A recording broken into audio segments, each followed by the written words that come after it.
In this video, we shall see some basics of tensor algebra. Whenever we say tensor, we are referring to a second order tensor, and that we use this tensor as a linear mapping that associates with one vector to another. For example, I want to map one vector v with another vector u.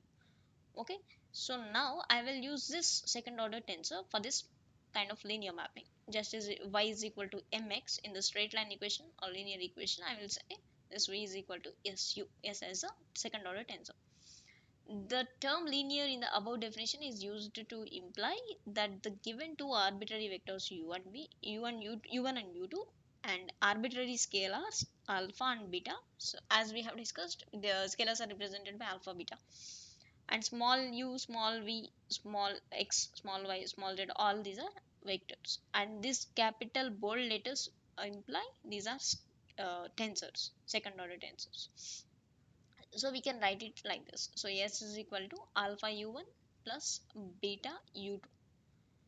Okay, that sorry, this is into, that is not is equal to, please remove that. So if s is s into alpha u1 plus beta u2 is equal to alpha s u1. So alpha s comes here, alpha s u1, beta s u2. And for all the vectors u and v, for all scalars alpha, we can write s into alpha u1 plus u2 is equal to alpha in the place of I will bring this tensor here, alpha s u1 plus s in s u2, s into u2, or I can use any bold capital letter to mention tensor, to indicate tensor. A capital A into that is nothing but tensor into alpha u plus v. Alpha is here scalar, u and v are vectors. So now I can write it as alpha au al, plus av. So just like this. Now if you see a and b are two second order tensors, we can define the sum a plus b, difference a minus b, and scalar multiplication alpha a by these rules. So a plus or minus b is into u. So now I can write it as au plus or minus bu, distributive. Now a alpha a into u. So that now I can write it as alpha into au, where here u is an arbitrary vector. For all vectors u, so this is a second order identity tensor. I is, okay, I into u or u into I, that will become u. So if you multiply the identity tensor, the vector remains the same, and ou is equal to uo is equal to small o, so null vector. So that will give you a null vector if it is multiplied with the second order null tensor. So you will get null vector. So here I is a second order unit tensor, as I mentioned. So small o is a zero vector, capital O refers to zero tensor or null tensor. Tensor product we have to see, that is very important. We generally call it as DAD. Okay, it is denoted by this symbol, dyadic symbol. So here dyad or a tensor product of two vectors u and v. So it is denoted by this symbol, u tensor product v or u dyadic v. We say the dyad is a second order tensor which linearly transforms a vector w into a vector with the direction of u. Here that is the rule. So for example, u tensor product v into w. Now I can write it as u into v dot w, or I can also write v dot w into v into u. The dyadic is not to be confused with the dot or cross product. It has a linearity property. I will tell you how exactly it comes when it comes to tensor product of matrix and tensor. We shall see that. So otherwise you just remember, so that should not be confused with dot or cross product. It has its own special features. U tensor product v into alpha w plus x is equal to, now I can write it as alpha into u tensor product v into w. So this comes in between here, plus this u tensor product v multiplied with x. That's it. So we have to see some relations or properties of dyadic. So alpha u plus beta v in tensor product w gives alpha into u tensor product w plus beta into V tensor product W. U into V tensor product W. Now I can write it as V dot U, sorry, U dot V into W, or W into U dot V. U tensor product V into W tensor product X. Now I can write as V dot W into U tensor product X. So outer will be joined with the tensor product, and so V and U, so they will be taken as a dot. So now, or I can write it as simple. I can just swap the terms. U tensor product X into V dot W. A into U cross, sorry, U tensor product V. Now I can write as AU into AU tensor product V. So that is also possible. That is also acceptable property. So generally this dyadic is not a commutative law. So for example, U tensor product V will not be equal to V tensor product U. And here U tensor product V into W tensor product X is not equal to W tensor product X into U tensor product V. But when you are multiplying with tensor and vector, it is possible, like this here. Please check these two properties very carefully. This is valid, and these two are invalid. These two are not possible, not the properties, and this one is. A dyadic is a linear combination of dyads with scalar coefficients. So dyadic is nothing but tensor product. So alpha into U tensor product V plus beta into W tensor product X. No tensor may be expressed as a single tensor. The tensor product in general, we have to say A is equal to U tensor product V plus W tensor product X is not equal to Y tensor product X. So sum of these two will cannot be a single tensor product. That is what it says. A simple example. Any second order tensor may be expressed as dyadic.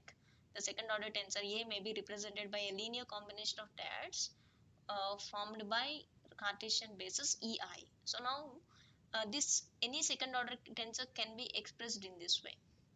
A is equal to, so in initial notation I can write Aij EI into EJ.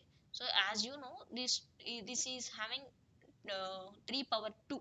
So these are two indices. It is having 3 power 2. 9 components A will have, and this is the 3 components each will have EI and EJ. Now I can represent any tensor in initial notation in this way. So EI and EJ are the unit vectors, Cartesian basis. So for example, A and B are two vectors. Now we shall try to look into this. So how it will be? We shall take two vectors. For example, A is A1i plus A2j plus A3k. B is B1i plus B2j plus B3k. Now I can write the tensor product. So A cross B ij. So please do not confuse with this ij with that. I can write it as A into B transpose. So now I can write A, or otherwise I can simply write A is equal to A1, A2, A3, B is equal to B1, B2, B3 in this way. So if I take B transpose directly, I can write in a row matrix like this. So if you multiply this 3 by 1 matrix with 1 by 3 matrix, you will get a 3 by 3 matrix. A1, B1, A2, B2, A1, B3, sorry, A1, B1, A1, B2, A1, B3, and here A2, B1, A2, B2, A2, B3 in the second row, and here A3, B1, A3, B2, and A3, B3 in this row. Here 3 by 1 column matrix AI and 1 by 3 row matrix BJ represent the vectors, while 3 by 3 square matrix represents the second order tensor, that is a dyadic B. So this itself is this expression itself known as the second order tensor. A scalar would be represented by a 1 by 1 matrix because it is having only one component, right? We call A, which is resolved along the basis of orthonormal vectors, the Cartesian components of matrix A are. So for A is a second order tensor. So now it is a 3 by 3 matrix. We can write it as it is having 9 components, 3 into 3, 9 components totally. A11, A12, A13, A21, A22, A23, A31, A32, A33. right? So these are very simple. So here aij we can simply compact into aij. So this is delta jk, so that is nothing but here Kronecker delta this is. So that is simply the second order identity tensor Kronecker delta refers to. That is very similar to that aij. Yeah, according to this Kronecker delta rule we have seen. So aij delta jk. So we have another video on Kronecker delta, you can go and see that. So if we do this, so according to Kronecker delta rule we have, so we can just remove the index which is repeated. We can remove j and we can simply write as aik. Now the Cartesian components of unit tensor I, the Kronecker delta symbol is given by this. I is equal to delta ij ei tensor product ej. So that is the second order tensor. So now I can write as, so when you multiply this with, so the same tensor product, same tensor will remain, that is ej tensor product ij. We shall see with a simple example so you can understand better. Let a be the Cartesian tensor of order 2. Show that the projection of a onto the orthonormal basis vectors ei is according to this one. Aij is equal to ei dot aej. Here aij are 9 components of the tensor A. So those are a1 a12 a11 a12 a13 like this one. Yeah, so that, so how we get this? So this is what we got this, right? So we are writing in this way. A is equal to aij ei tensor product ej. Yeah, we have to prove this. So now we have previously seen these equations according to the properties of tensors and Kronecker delta. We have these equations which are available equations. So we have to make use of them and we have to prove this. So what are the equations or properties we are using are u tensor product v into w. We can write it as u into v tensor v dot w. Also we can write v dot w into u. So another one we have ei into ej. So that is equal to delta ij. So that value of delta ij will be 1 if I is equal to j. So as this is identity tensor, we have seen already how the Kronecker delta works. You can just go through that. A is equal to aij into ei tensor product ej. So this tensor can be represented in initial notation in this way. Aij delta jk is equal to, so if we remove this repeated index we can just put it as aik. So that results in this value. So from given equation 1, so this is the equation 1 which we have to prove. Now I am taking only I want to represent only a. I can write now as a is equal to akl. So I am not taking ij because they are already existing. So I am taking new indices akl, but I am making use of this one. I am making use of this and I am writing in this way.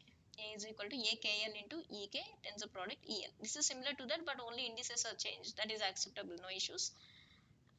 And in this entire part RHS we have taken only a. So now let us take these two a ej.